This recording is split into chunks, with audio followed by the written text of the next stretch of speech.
everyone. I'm so happy to have you here with me today. So I'm starting a new series with a bunch of girls, fabulous, amazing girls, and we are taking a 12 by 12 sketch and making it into something else. So the first sketch we've chosen is one by Shamel, and I'm going to create a mixed media background on some basil marshmallow cardstock to get started with my layout. So I started with some Dilutions paint in rose quartz, and now I'm taking some Brilliance ink in Galaxy Gold. This is just a little mini ink pad. I've had it for years, and I'm just smearing down some color. So I am taking this 12 by 12 sketch and creating an 8.5 by 11 layout. And as this series goes on, you'll see some of the girls are doing double pages, some of the girls are going to do traveler's notebooks. There's going to be a variety of different ideas for how to stretch this sketch. And there is a lot of girls participating in this, so you have lots of fun ways of taking this sketch and creating a layout with it. I am also going to take this stencil. This is a stencil by Kaiser Craft. It's a cherry blossom stencil. And I am putting some Worn Lipstick Distress Oxide ink through the stencil just to give it some dimension and some interest. Most of my background is going to be covered up, but I really wanted to have just a little bit of this kind of peeking through. Most of the girls in this series are members of the Secret Not Secret Kit Club, and so I am going to be using some of my kits from that group to create my layouts with. I'm going to be using a Prima kit for this particular layout, and it is the Havana line, which is amazingly gorgeous.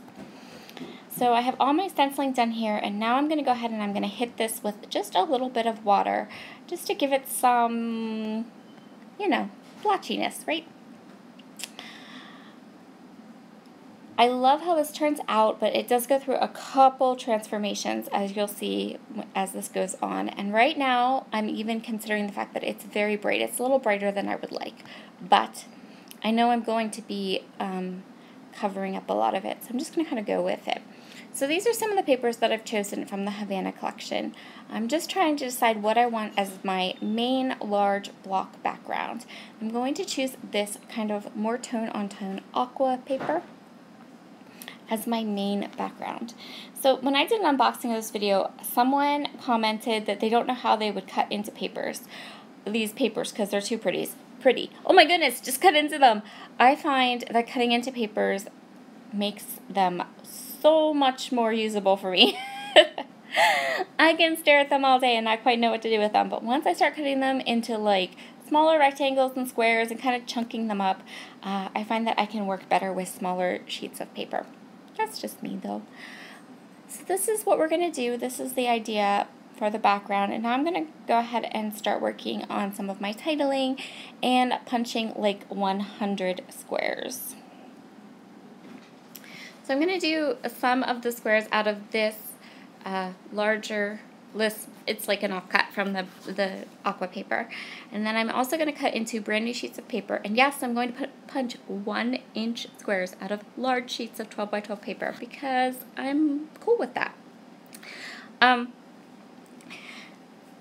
what I'm going to do is, so the sketch shows triangles and a larger photo for the 12 by 12. I'm going to use these 1-inch squares, and then I am also just using a 4 by 6 photo. And the rest of this sketch, I'm pretty much going to just go ahead and go with it fairly the same. We're going to do a little bit of stamping, and there will be some things that will be different, but for the most part, we're just going to go with this. So this is a cut-apart sheet, and it is an A4. And I want to use it as a cut-apart sheet, but I also don't really feel the need to use this alphabet. I'm not quite sure how I would use it, and I don't want to cut apart all those teeny tiny little letters, but I love the wood grain on the back. So I'm just cutting apart that part that has the alphabet, and then I'm going to punch some squares from the wood grain paper. And now I am adhering my all of my squares down exactly like they occur on the sketch. This sketch by Chamel is actually one that I have worked with before. It's a sketch I've used before, but I decided it would, the last time I used it as a 12 by 12. And so this time I'm using it as an 8.5 by 11, and it will be far enough separated in albums that you won't even be able to notice it. Excuse me, I have a little bit of like allergy funkiness going on in my chest this morning. Not cool. So I'm going to go ahead and I'm going to adhere down all of these squares and get them exactly where I want. And then I'm going to get to work on my title and my journaling. For my journaling and my title, I've decided that I'm going to use some stamping. I'm going to use these Felicity Jane stamps. These are brushed, they're like a scripty stamp, and they all fit together. They were designed by Jen Scow, and they're fabulous. They're like my favorite alphabet stamp ever. And so I decided to go ahead and stamp them using some Altenew Lilac Fields ink, and in the end it's too light, but you'll see how I'm going to fix that in a second. I'm just going to stamp all of these different elements, and then for my journaling I'm going to do the same thing. Instead of writing on the page, I'm just going to use some stamps from Felicity Jane. So I'm showing you here this pen. This is a Tombow dual brush marker, and what I did was I just traced right over my stamped letters, which was kind of fun because I cannot do hand lettering to save my life. I'm left-handed and it doesn't quite work, but I really enjoyed kind of writing over and pretending I was hand lettering a title instead of just tracing my stamping. That was too light.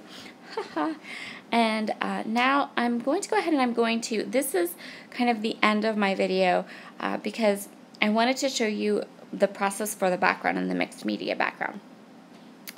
And if you're thinking that background is still too bright, you're right, and I'm going to fix it up at the end. But so what I'm going to do is I'm going to fill this whole block down beside my photo with stamping and some of the die cuts from the kit. And it was just very easily, I'm going to go ahead and I'm going to stamp. Now, I switched inks. I got the next darker purple ink, which, oh, no. Okay, so the other one I was using was Soft Lilac, and this is Lavender Fields. This darker is Lavender Fields.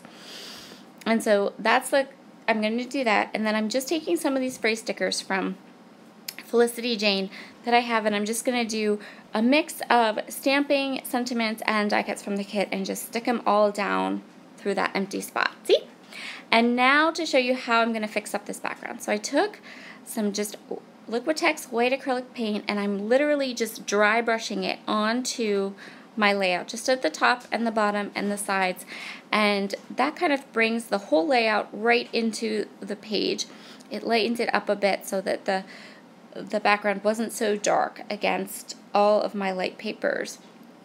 And you can see how I added very easily just sticking and plunking down some phrase stickers and some of those stamps using my Tim Holtz stamp platform, and then I popped up some of the little stickers onto some foam squares and added them at different spots. But I wanted the bulk. I thought that was easy. Anyone could kind of recreate that, but I wanted to show you how you can fix up a mixed media background if you create something and it's just too bright. And so I thought that the bulk of my video should be showing you how I created the background and then how I made it work with my layout.